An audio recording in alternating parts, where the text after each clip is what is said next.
गीता किसी विशेष व्यक्ति, किसी जाति, वर्ग, पंथ, देश काल या किसी रूढ़िग्रस्त संप्रदाय का ग्रंथ नहीं है, बल्कि यह सार्वलौकिक तथा सार्वकालिक धर्मशास्त्र है।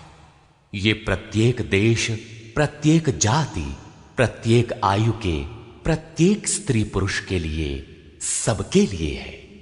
सचमुच गीता संपूर्ण मानव जाति का धर्मशास्त्र है और कितने गौरव की बात है कि गीता आपका धर्मशास्त्र है।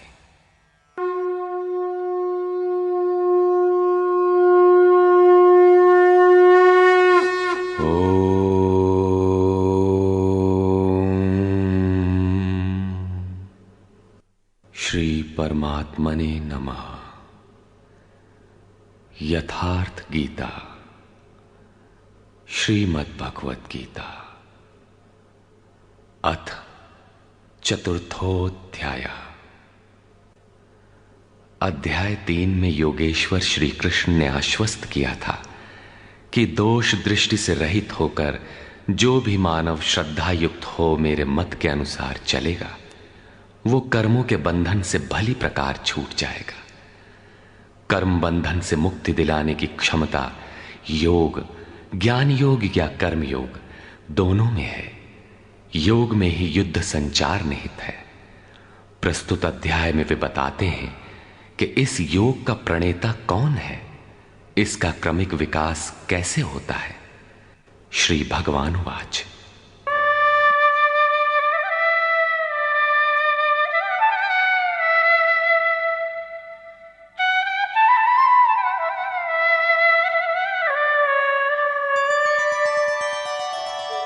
इमं विवस्वते योगं प्रोक्तवानहमव्ययम् विवस्वान्मनवे प्राह मनुरिक्ष्वाकवे ब्रवीत्।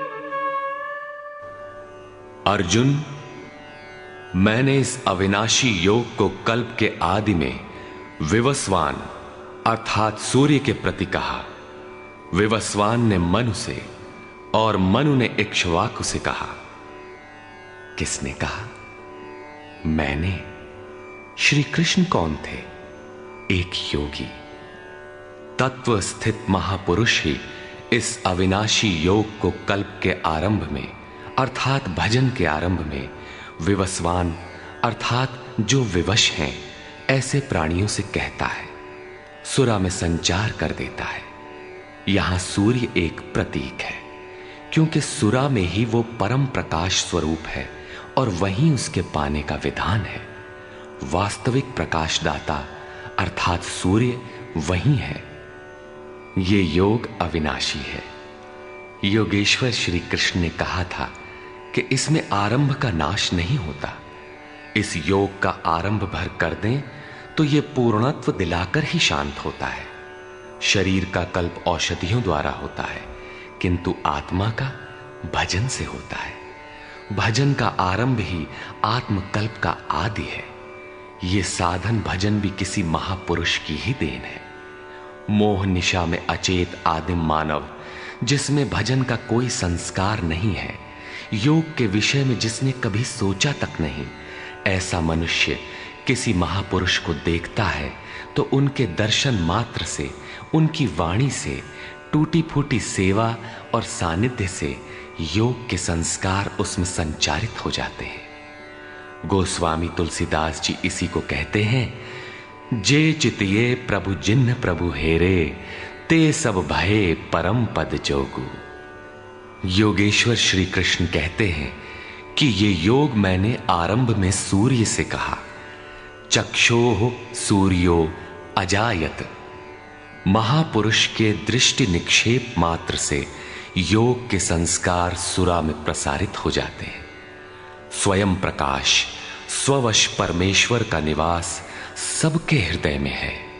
सुरा अर्थात श्वास के निरोध से ही उसकी प्राप्ति का विधान है।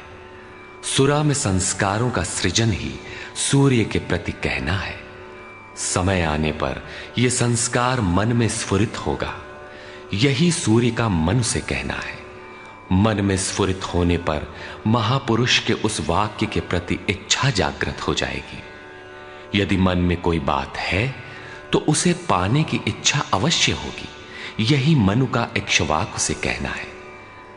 लालसा होगी कि वो नियत कर्म करें जो अविनाशी है, जो कर्म बंधन से मोक्ष दिलाता है। ऐसा है तो किया जाए और आराधना गति पकड़ लेती है। गति पकड़कर ये योग कहां पहुंचाता है, इस पर कहते हैं,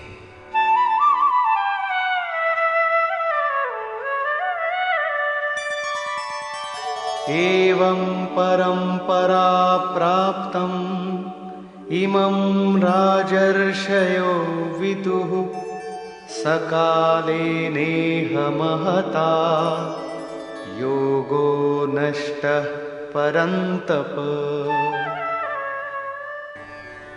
इस प्रकार किसी महापुरुष द्वारा संस्कार रहित पुरुषों की सुरा में, सुरा से मन में, मन से इच्छा में और इच्छा तीव्र होकर क्रियात्मक आचरण में ढलकर ये योग क्रमशः उत्थान करते करते राजर्षि श्रेणी तक पहुंच जाता है।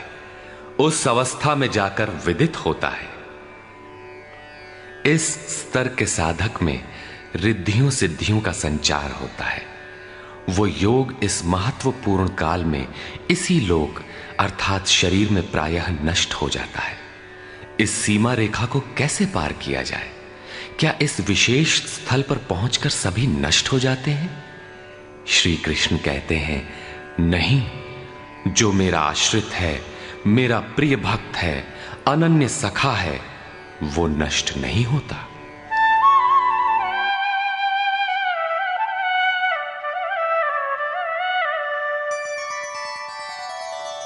स एवायं मया तेद्य योगः प्रोक्तः पुरातनः भक्तोऽसि मे सखा चेति रहस्यं ह्येतदुत्तमम्।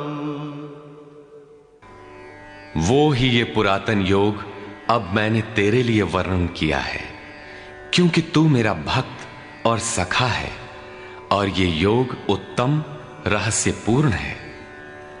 अर्जुन क्षत्रिय श्रेणी का साधक था, राजर्षि की अवस्था वाला था, जहां रिद्धियों सिद्धियों के थपेड़े में साधक नष्ट हो जाता है। इस काल में भी योग कल्याण की मुद्रा में ही है, किंतु प्रायः साधक यहां पहुंचकर लड़खड़ा जाते हैं। ऐसा अविनाशी किंतु रहस्यमय योग श्री कृष्ण ने अर्जुन से कहा, क्योंकि नष्ट होने की अवस्था में अर्जुन था ही। क्यों कहा? इसलिए कि तू मेरा भक्त है, अनन्य भाव से मेरे आश्रित है, प्रिय है, सखा है। जिस परमात्मा की हमें चाह है, वो सद्गुरु परमात्मा आत्मा से अभिन्न होकर जब निर्देशन देने लगे, तभी वास्तविक भजन आरंभ होता है। यहां प्रेरक की अवस्था में परमात्मा और सद्गुरु एक दूसरे के पर्याय हैं। जिस सतह पर हम खड़े हैं, उसी स्तर पर जब स्वयं प्रभु हृदय में उतर आए, रोकथाम करने लगे, डगमगाने पर संभालें, तभी मन वश में हो पाता है। मन बस होई तबहि जब प्रेरक प्रभु बरजे।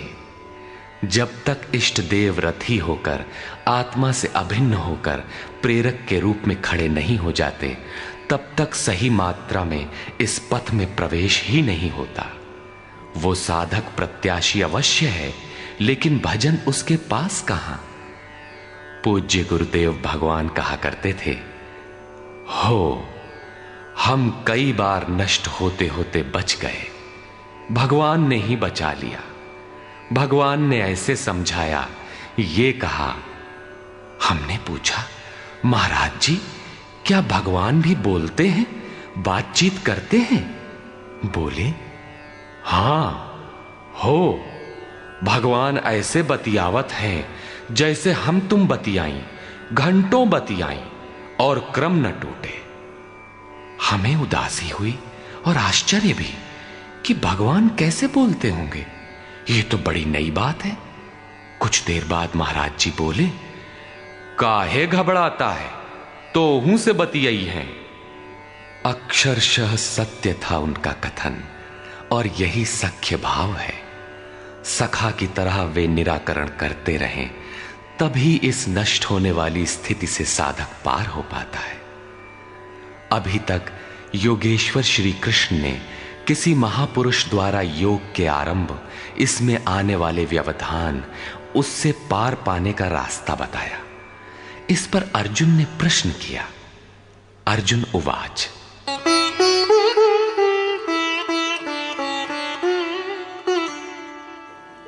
अपरं भवतो जन्म परं जन्म विवस्वतः कथमेतद्विजानीयाम्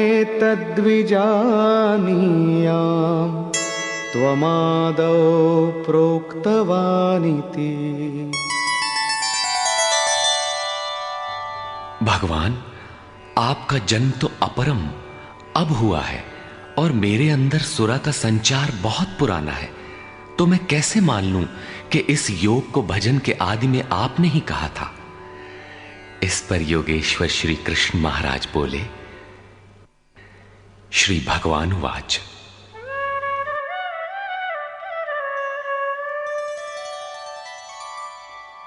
बहूनि मे व्यतीतानि जन्मानि तव चार्जुन तान्यहं वेद सर्वाणि न त्वं वेत्थ परन्तप। अर्जुन, मेरे और तेरे बहुत से जन्म हो चुके हैं। हे परम तप, उन सबको तू नहीं जानता, किंतु मैं जानता हूं। साधक नहीं जानता, स्वरूपस्थ महापुरुष जानता है, अव्यक्त की स्थिति वाला जानता है। क्या आप सबकी तरह पैदा होते हैं? श्री कृष्ण कहते हैं, नहीं, स्वरूप की प्राप्ति शरीर प्राप्ति से भिन्न है। मेरा जन्म इन आंखों से नहीं देखा जा सकता।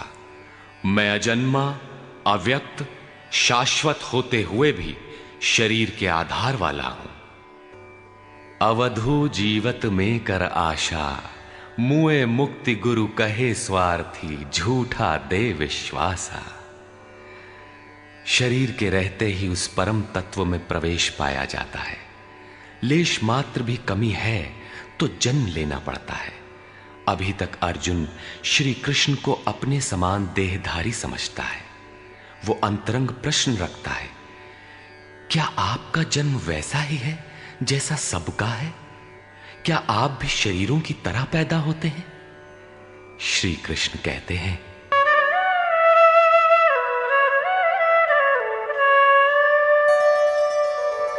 अजोऽपि सन्नव्ययात्मा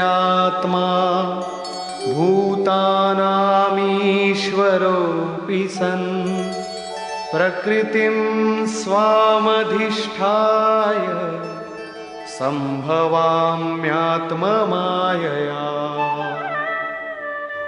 मैं विनाश रहित, पुनः जन्म रहित और समस्त प्राणियों के स्वर में संचारित होने पर भी अपनी प्रकृति को आधीन करके आत्म माया से प्रकट होता हूं। एक माया तो अविद्या है, जो प्रकृति में ही विश्वास दिलाती है, नीच एवं अधम योनियों का कारण बनती है। दूसरी माया है आत्म माया, जो आत्मा में प्रवेश दिलाती है, स्वरूप के जन्म का कारण बनती है। इसी को योग माया भी कहते हैं, जिससे हम विलग हैं। उस शाश्वत स्वरूप से ये जोड़ती है, मिलन कराती है।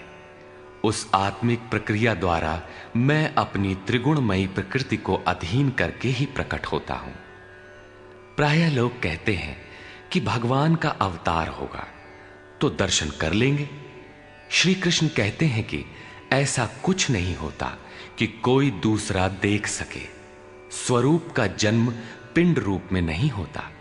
श्री कृष्ण कहते हैं, योग साधना द्वारा, आत्म माया द्वारा अपनी त्रिगुणमयी प्रकृति को स्ववश करके मैं क्रमशः प्रकट होता हूं। लेकिन किन परिस्थितियों में?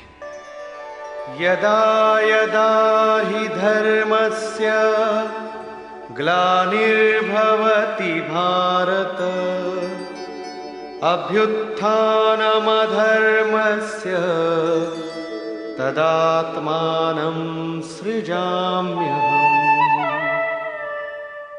हे अर्जुन, जब जब परम धर्म परमात्मा के लिए हृदय ग्लानि से भर जाता है, जब अधर्म की वृद्धि से भाविक पार पाते नहीं देखता, तब मैं आत्मा को रचने लगता हूं।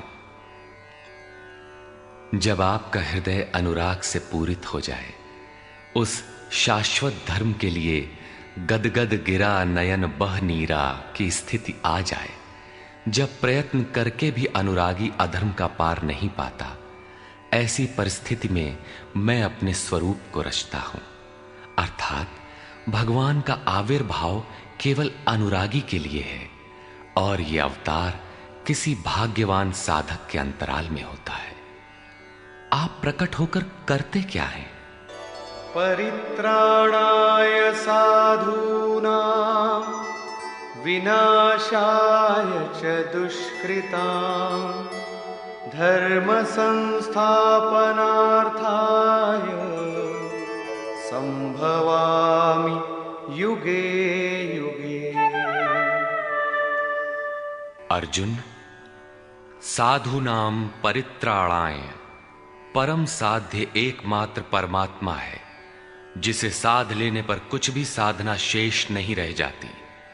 उस साध्य में प्रवेश दिलाने वाले विवेक, वैराग्य, शम दम इत्यादि दैवी संपद को निर्विघ्न प्रवाहित करने के लिए तथा दुष्कृताम, जिससे दूषित कार्य रूप लेते हैं, उन काम क्रोध राग द्वेषादि विजातीय प्रवृत्तियों को समूल नष्ट करने के लिए तथा धर्म को भली प्रकार स्थिर करने के लिए मैं युग युग में प्रकट होता हूं। युग का तात्पर्य सतयुग, त्रेता, द्वापर में नहीं। युग धर्मों का उतार चढ़ाव मनुष्यों के स्वभाव पर है। युग धर्म सदैव रहे हैं। मानस में संकेत है, नित जुग धर्म हो ही सब केरे, हृदय राम माया के प्रेरे। युग धर्म सभी के हृदय में नित्य होते रहते हैं। अविद्या से नहीं बल्कि विद्या से, राम माया की प्रेरणा से हृदय में होते हैं, जिसे प्रस्तुत श्लोक में आत्म माया कहा गया है। वही है राम माया। हृदय में राम की स्थिति दिला देने वाली, राम से प्रेरित है वो विद्या। कैसे समझा जाए कि अब कौन सा युग कार्य कर रहा है? तो शुद्ध सत्व समता विज्ञाना, कृत प्रभाव प्रसन्न मन जाना। जब हृदय में शुद्ध सत्व गुण ही कार्यरत हो, राजस तथा तामस दोनों गुण शांत हो जाएं, विषमताएं समाप्त हो गई हों, जिसका किसी से द्वेष न हो, विज्ञान हो, अर्थात इष्ट से निर्देशन लेने और उस पर टिकने की क्षमता हो, मन में प्रसन्नता का पूर्ण संचार हो, जब ऐसी योग्यता आ जाए तो सतयुग में प्रवेश मिल गया। इसी प्रकार दो अन्य युगों का वर्णन किया और अंत में तामस बहुत रजो गुण थोरा, कलि प्रभाव विरोध चहु ओरा। तामस गुण भरपूर हो, किंचित राजसी गुण भी उसमें हो, चारों ओर वैर और विरोध हो, तो ऐसा व्यक्ति कलियुगीन है। जब तामसी गुण कार्य करता है तो मनुष्य में आलस्य, निद्रा, प्रमाद का बाहुल्य होता है। वो कर्तव्य जानते हुए भी उसमें प्रवृत्त नहीं हो सकता, निषिद्ध कर्म जानते हुए भी उससे निवृत्ति नहीं हो सकती। इस प्रकार युग धर्मों का उतार चढ़ाव मनुष्यों की आंतरिक योग्यता पर निर्भर है। किसी ने इन योग्यताओं को 4 युग कहा है, तो कोई इन्हें ही 4 वर्ण का नाम देता है, तो कोई इन्हें ही अति उत्तम, उत्तम, मध्यम और निकृष्ट 4 श्रेणी के साधक कहकर संबोधित करता है। प्रत्येक युग में इष्ट साथ देते हैं। हां, उच्च श्रेणी में अनुकूलता की भरपूरता प्रतीत होती है, निम्न युगों में सहयोग क्षीण प्रतीत होता है। संक्षेप में श्री कृष्ण कहते हैं कि साध्य वस्तु दिलाने वाले विवेक, वैराग्य इत्यादि को निर्विघ्न प्रवाहित करने के लिए तथा दूषण के कारक काम, क्रोध, राग, द्वेष इत्यादि का पूर्ण विनाश करने के लिए, परम धर्म परमात्मा में स्थिर रखने के लिए मैं युग युग में अर्थात हर परिस्थिति, हर श्रेणी में प्रकट होता हूं, बशर्ते कि ग्लानि हो। जब तक इष्ट समर्थन न दे तब तक आप समझ ही नहीं सकेंगे कि विकारों का विनाश हुआ अथवा अभी कितना शेष है। प्रवेश से पराकाष्ठा पर्यंत इष्ट हर श्रेणी में, हर योग्यता के साथ रहते हैं। उनका प्राकट्य अनुरागी के हृदय में होता है। भगवान प्रकट हैं तब तो सभी दर्शन करते होंगे। श्री कृष्ण कहते हैं, नहीं,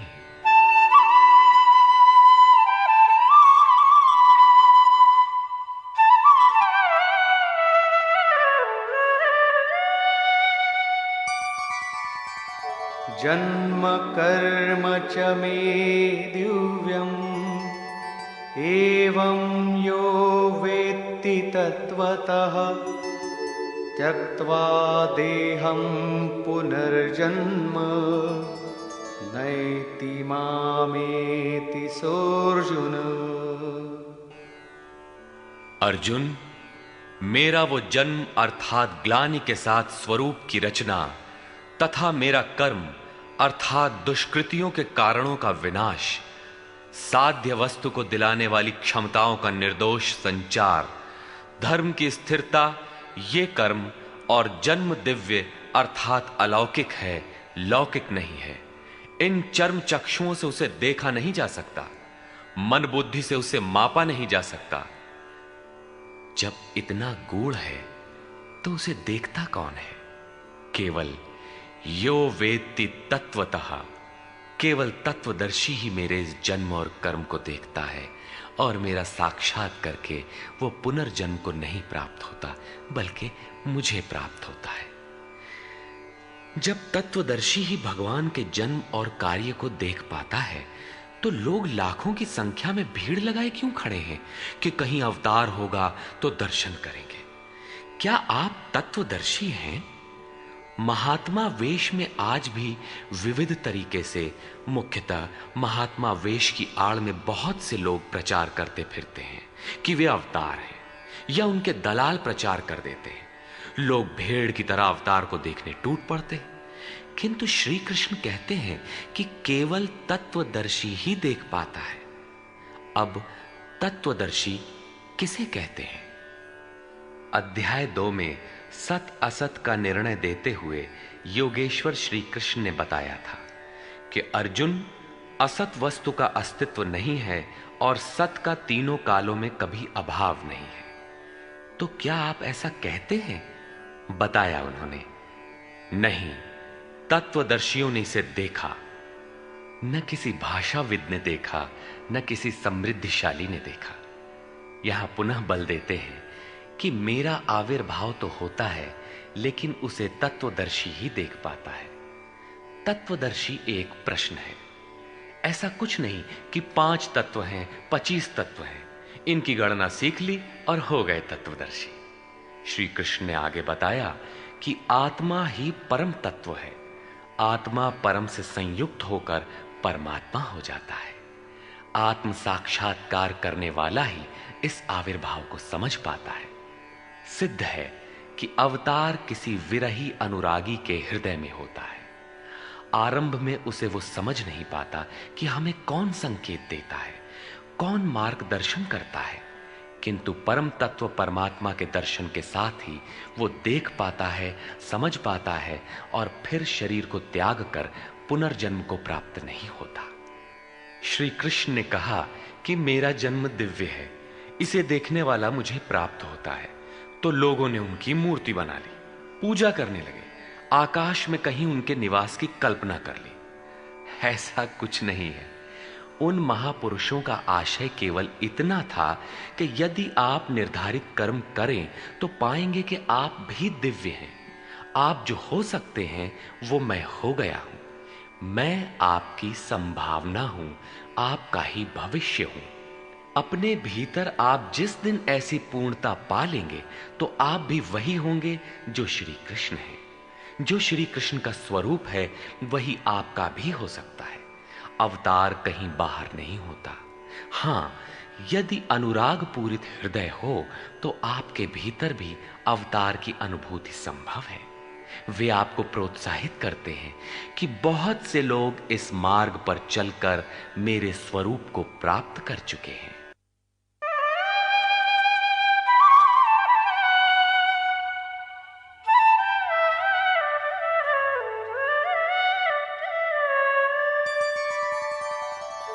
वीतराग भय क्रोधा मन्मया मामुपाश्रिताः बहवो ज्ञानतपसा पूता मद्भावमागता। राग और विराग दोनों से परे वीतराग तथा इसी प्रकार भय अभय, क्रोध अक्रोध दोनों से परे अनन्य भाव से अर्थात अहंकार रहित मेरे शरण हुए बहुत से लोग ज्ञान तप से पवित्र होकर मेरे स्वरूप को प्राप्त हो चुके हैं। अब ऐसा होने लगा हो ऐसी बात नहीं है। यह विधान सदैव से रहा है। बहुत से पुरुष इसी प्रकार से मेरे स्वरूप को प्राप्त हो चुके हैं। किस प्रकार?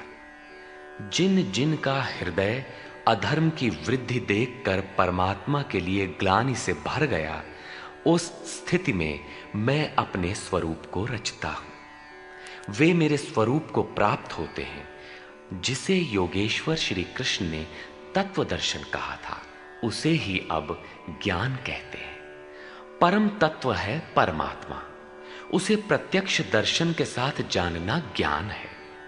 ऐसी जानकारी वाले ज्ञानी मेरे स्वरूप को प्राप्त करते हैं। यहां यह प्रश्न पूरा हो गया। अब वे योग्यता के आधार पर भजने वालों का श्रेणी विभाजन करते हैं।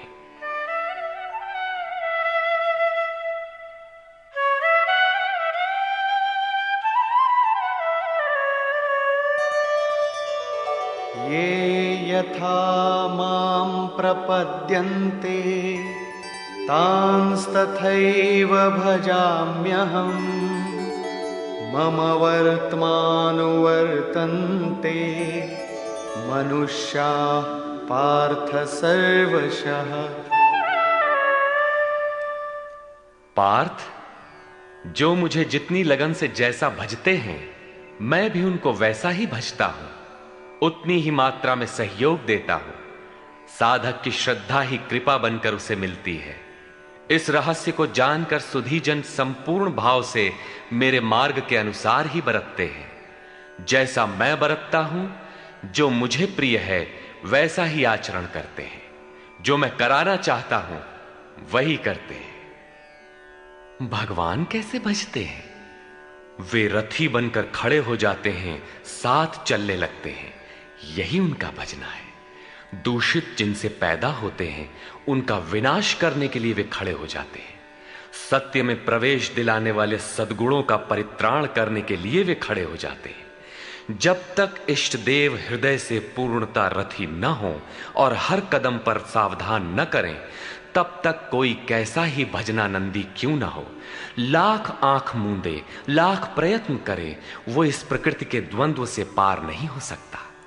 वो कैसे समझेगा कि हम कितनी दूरी तय कर चुके, कितना शेष है। इष्ट ही आत्मा से अभिन्न होकर खड़े हो जाते हैं और उसका मार्गदर्शन करते हैं कि तुम यहां पर हो, ऐसे करो, ऐसे चलो। इस प्रकार प्रकृति की खाई पाटते हुए शनैः शनैः आगे बढ़ाते हुए स्वरूप में प्रवेश दिला देंगे।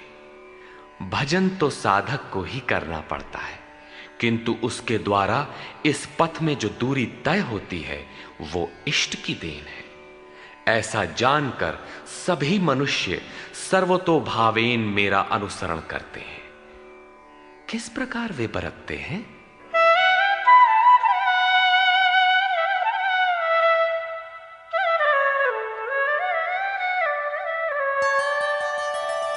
कांक्षन्तः कर्मणां सिद्धिं यजन्त इह देवताः क्षिप्रं हि मानुषे लोके सिद्धिर्भवति कर्मजा। वे पुरुष इस मनुष्य शरीर में कर्मों की सिद्धि चाहते हुए देवताओं को पूजते हैं। कर्म कौन सा? श्री कृष्ण ने कहा, अर्जुन तू नियत कर्म कर। नियत कर्म क्या है? यज्ञ की प्रक्रिया ही कर्म है। यज्ञ क्या है? साधना की विधि विशेष, जिसमें श्वास प्रश्वास का हवन, इंद्रियों के बहिर्मुखी प्रवाह को संयमाग्नि में हवन किया जाता है, जिसका परिणाम है परमात्मा। कर्म का शुद्ध अर्थ है आराधना, जिसका स्वरूप इसी अध्याय में आगे मिलेगा। इस आराधना का परिणाम क्या है? संसिद्धिम, परम सिद्धि परमात्मा, यान्ति ब्रह्म सनातनम, शाश्वत ब्रह्म में प्रवेश, परम नैष्कर्म्य की स्थिति। श्री कृष्ण कहते हैं, मेरे अनुसार बरतने वाले लोग इस मनुष्य लोक में कर्म के परिणाम परम नैष्कर्म्य सिद्धि के लिए देवताओं को पूजते हैं, अर्थात दैवी संपद को बलवती बनाते हैं। तीसरे अध्याय में उन्होंने बताया था कि इस यज्ञ द्वारा तुम देवताओं की वृद्धि करो, दैवी संपद को बलवती बनाओ। ज्यों ज्यों हृदय देश में वो दैवी संपद उन्नत होगी, त्यों ही त्यों तुम्हारी उन्नति होगी। इस प्रकार परस्पर उन्नति करते हुए परम श्रेय को प्राप्त हो जाओ। अंत तक उन्नति करते जाने की ये अंतःक्रिया है। इसी पर बल देते हुए श्री कृष्ण कहते हैं कि मेरे अनुकूल बरतने वाले लोग इस मनुष्य शरीर में कर्मों की सिद्धि चाहते हुए दैवी संपद को बलवती बनाते हैं, जिससे वो नैष्कर्म्य सिद्धि शीघ्र ही होती है। वो असफल नहीं होती, सफल ही होती है। शीघ्र का तात्पर्य, क्या कर्म में प्रवृत्ति होते ही तत्क्षण ये परम सिद्धि मिल जाती है? श्री कृष्ण कहते हैं, नहीं, इस सोपान पर क्रमशः चढ़ने का विधान है। कोई छलांग लगाकर भावातीत ध्यान जैसा चमत्कार नहीं होता। इस पर देखें।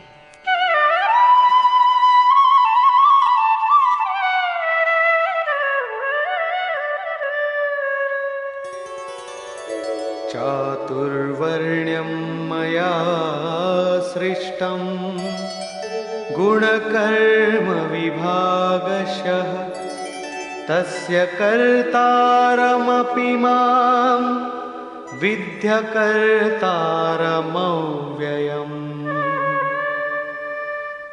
अर्जुन, चातुर्वर्ण्यम मया सृष्टम, 4 वर्णों की रचना मैंने की। तो क्या मनुष्यों को 4 भागों में बांट दिया? श्री कृष्ण कहते हैं, नहीं, गुण कर्म विभागशः, गुणों के माध्यम से कर्म को 4 भागों में बांटा। गुण एक पैमाना है, मापदंड है। तामसी गुण होगा तो आलस्य, निद्रा, प्रमाद, कर्म में न प्रवृत्त होने का स्वभाव, जानते हुए भी अकर्तव्य से निवृत्ति न हो पाने की विवशता रहेगी। ऐसी अवस्था में साधन आरंभ कैसे करें? 2 घंटे आप आराधना में बैठते हैं, इस कर्म के लिए प्रयत्नशील होना चाहते हैं, किंतु 10 मिनट भी अपने पक्ष में नहीं पाते। शरीर अवश्य बैठा है, लेकिन जिस मन को बैठना चाहिए वो हवा से बातें कर रहा है, कुतर्कों का जाल बुन रहा है, तरंग पर तरंग छाई है। तो आप बैठे क्यों हैं? समय क्यों नष्ट करते हैं? उस समय केवल परिचर्यात्मकम कर्म शूद्रस्यापि स्वभावजम, जो महापुरुष अव्यक्त की स्थिति वाले हैं, अविनाशी तत्व में स्थित हैं, उनकी तथा इस पथ पर अग्रसर अपने से उन्नत लोगों की सेवा में लग जाओ। इससे दूषित संस्कार शमन होते जाएंगे, साधना में प्रवेश दिलाने वाले संस्कार सबल होते जाएंगे। क्रमशः तामसी गुण न्यून होने पर राजसी गुणों की प्रधानता तथा सात्विक गुण के स्वल्प संचार के साथ साधक की क्षमता वैश्य श्रेणी की हो जाती है। उस समय वही साधक इंद्रिय संयम, आत्मिक संपत्ति का संग्रह स्वभावतः करने लगेगा। कर्म करते करते उसी साधक में सात्विक गुणों का बाहुल्य हो जाएगा, राजसी गुण कम रह जाएंगे, तामसी गुण शांत रहेंगे। उस समय वही साधक क्षत्रिय श्रेणी में प्रवेश पालेगा। शौर्य, कर्म में प्रवृत्त रहने की क्षमता, पीछे न हटने का स्वभाव, सब भावों पर स्वामी भाव, प्रकृति के तीनों गुणों को काटने की क्षमता उसके स्वभाव में ढल जाएगी। वही कर्म और सूक्ष्म होने पर, मात्र सात्विक गुण कार्यरत रह जाने पर मन का शमन, इंद्रियों का दमन, एकाग्रता, सरलता, ध्यान, समाधि, ईश्वरीय निर्देश, आस्तिकता इत्यादि ब्रह्म में प्रवेश दिलाने वाली स्वाभाविक क्षमता के साथ वही साधक ब्राह्मण श्रेणी का कहा जाता है। यह ब्राह्मण श्रेणी के कर्म की निम्नतम सीमा है। जब वही साधक ब्रह्म में स्थित हो जाता है, उस अंतिम सीमा में वो स्वयं में न ब्राह्मण रहता है, न क्षत्रिय, न वैश्य, न शूद्र, किंतु दूसरों के मार्गदर्शन हेतु वही ब्राह्मण है। कर्म एक ही है, नियत कर्म आराधना। अवस्था भेद से इसी कर्म को ऊंची नीची 4 सीढ़ियों में बांटा। किसने बांटा? किसी योगेश्वर ने बांटा। अव्यक्त स्थिति वाले महापुरुष ने बांटा। उसके कर्ता मुझ अविनाशी को अकर्ता ही जान। क्यों?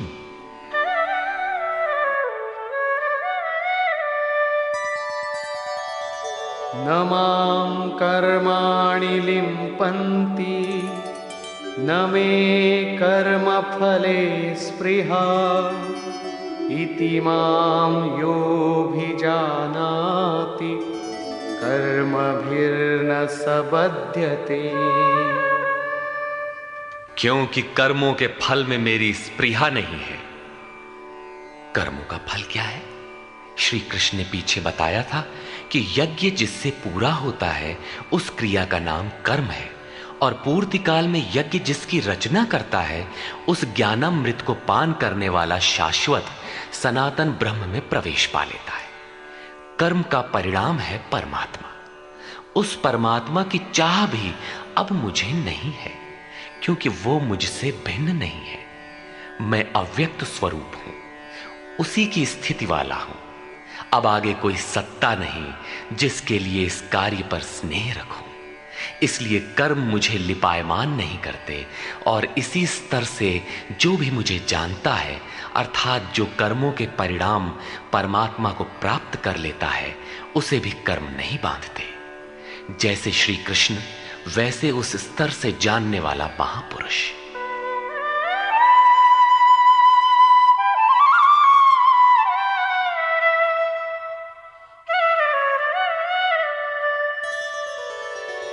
एवं ज्ञात्वा कृतं कर्म पूर्वैरपि मुमुक्षुभिः कुरु कर्मैव तस्मात् त्वं पूर्वैः पूर्वतरं कृतम्। अर्जुन, पहले होने वाले मोक्ष की इच्छा वाले पुरुषों द्वारा भी यही जानकर कर्म किया गया। क्या जानकर? यही कि जब कर्मों का परिणाम परमात्मा भिन्न न रह जाए, कर्मों के परिणाम परमात्मा की स्पृहा न रह जाने पर उस पुरुष को कर्म नहीं बांधते।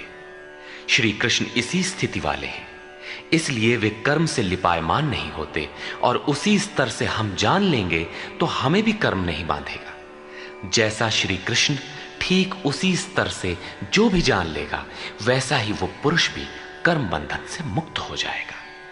अब श्री कृष्ण भगवान, महात्मा, अव्यक्त, योगेश्वर या महायोगेश्वर जो भी रहे हों, वो स्वरूप सबके लिए है। यही समझकर पहले के मुमुक्षु पुरुषों ने, मोक्ष की इच्छा वाले पुरुषों ने कर्म पर कदम रखा। इसलिए अर्जुन, तू भी पूर्वजों द्वारा सदा से किए हुए इसी कर्म को कर।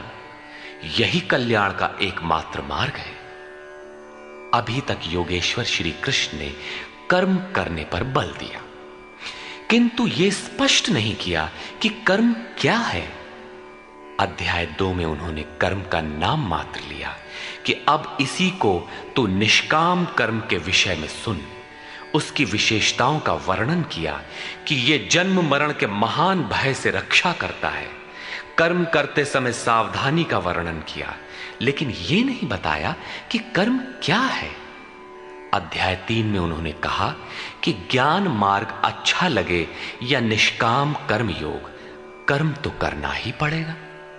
न कर्मों को त्यागने से कोई ज्ञानी होता है और न कर्म को न आरंभ करने से कोई निष्कर्मी। हठवश जो नहीं करते वे दंभी हैं। इसलिए मन से इंद्रियों को वश में करके कर्म कर। कौन सा कर्म करे? तो बताया नियत कर्म कर। अब ये निर्धारित कर्म है कौन? तो बोले यज्ञ की प्रक्रिया ही नियत कर्म है। एक नवीन प्रश्न दिया कि यज्ञ क्या है जिसे करें तो कर्म हो जाए। वहां भी यज्ञ की उत्पत्ति बताई, उसकी विशेषताओं का वर्णन किया, किंतु यज्ञ नहीं बताया जिससे कर्म को समझा जा सके। अभी तक यह स्पष्ट नहीं हुआ कि कर्म क्या है। अब कहते हैं कि अर्जुन, कर्म क्या है, अकर्म क्या है, इस विषय में बड़े बड़े विद्वान भी मोहित हैं। उसे भली प्रकार समझ लेना चाहिए। किं कर्म किम कर्मेति कवयोप्यत्र मोहिताः तत्ते कर्म प्रवक्ष्यामि यज्ञात्वा मोक्ष्यसे शुभात्। कर्म क्या है और अकर्म क्या है, इस विषय में बुद्धिमान पुरुष भी मोहित हैं। इसलिए मैं वो कर्म तेरे लिए अच्छी तरह से कहूंगा जिसे जानकर तू अशुभात मोक्ष से, अशुभ अर्थात संसार बंधन से भली प्रकार छूट जाएगा। कर्म कोई ऐसी वस्तु है जो संसार बंधन से मुक्ति दिलाती है। इसी कर्म को जानने के लिए श्री कृष्ण पुनः बल देते हैं।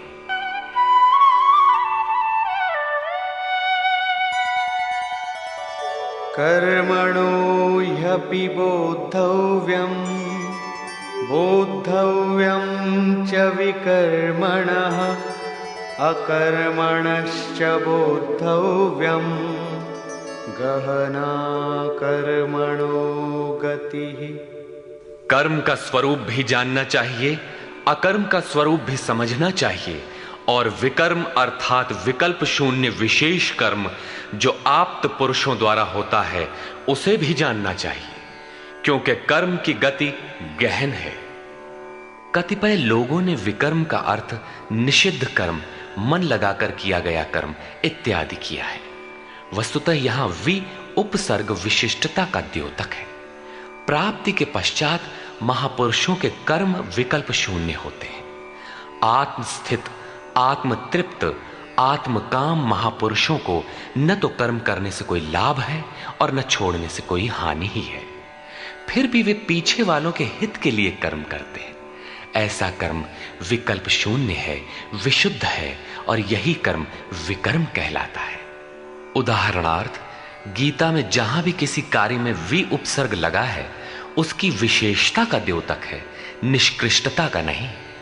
यथा योग युक्तो विशुद्धात्मा विजितात्मा जितेंद्रिय। अभी आपने विकर्म देखा, रहा कर्म और अकर्म, जिसे अगले श्लोक में समझने का प्रयास करें। यदि यहां कर्म अकर्म का विभाजन नहीं समझ सके तो कभी नहीं समझ सकेंगे।